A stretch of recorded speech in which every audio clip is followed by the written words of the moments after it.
हम हिंदू जगाने आए हैं, हम हिंदू जगा कर जाएंगे। अब तक जो छुपा हुआ वो सच दुनिया को दिखाएंगे। नोच नकाब अब गद्दारों का असली चेहरा दिखाएंगे।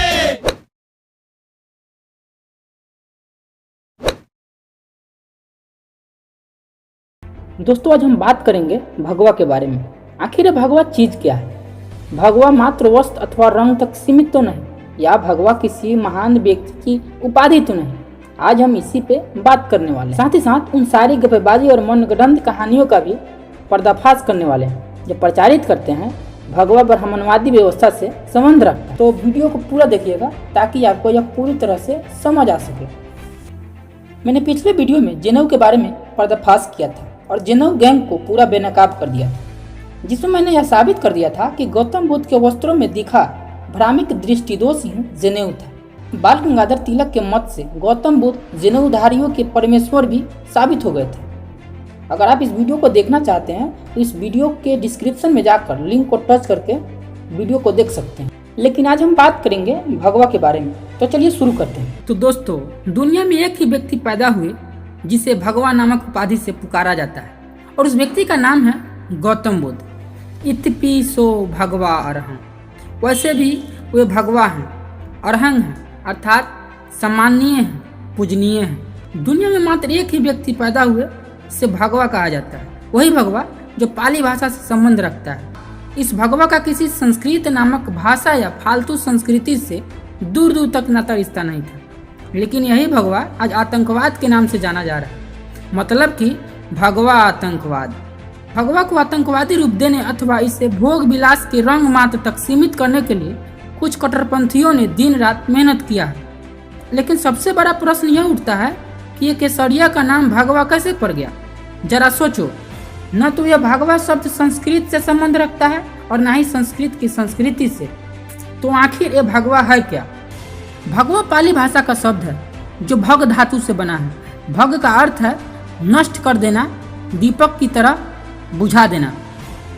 भग रागो भग दोषो भग मोहो भगास च पाप का धम्मा इति सो भगवा अरहं। अर्थात वैसे भी वे भगवा हैं, अरहं अर्थात सम्माननीय, पूजनीय हैं, जिन्होंने अपने जीवन में राग, द्वेष, मोह और पाप रूपी विचारों को नष्ट कर दिया है। इसीलिए बुद्ध को भगवा कहते हैं, अर्थात भगवा बुद्ध। लेकिन संस्कृत के प्रभाव के कारण आजकल अज्ञान उस बुद्ध को भगवान कहा जा रहा है। बुद्ध को भगवान नहीं भगवा कहते हैं। इत्यपि सो भगवा अरहं। इत्यपि सो भगवा अरहं सम्मा सम्बुद्धो। इत्यपि सो भगवा अरहं सम्मा सम्बुद्धो। Ipi so bhagava araha sama sambuddho wijasana sakano suketo loka vidu amudero. Itipiso bhagava araha.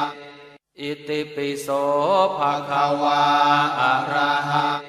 Itipiso bhagava arahang samma sambuddho vecchacarana sampanno sukhato lokavitho anuttaro.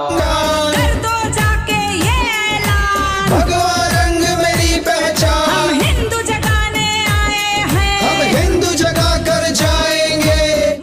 भगवा ही छा जाएगा, आन बान और शान है भगवा, भारत की पहचान है भगवा। लेकिन यहाँ प्रश्न है कि भगवा और भगवान में क्या अंतर है?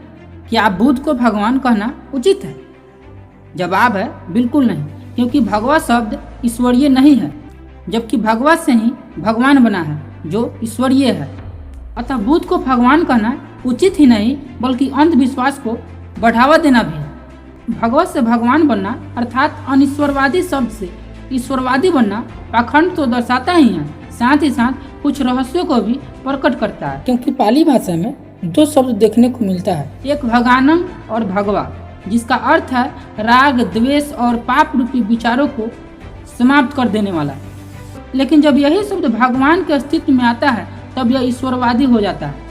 जैसे त्रिमूर्ति की श्रृंखला में सृष्टिकर्ता भगवान ब्रह्मा, प्रजापालक भगवान विष्णु, महाविनाशक भगवान शंकर या महेश।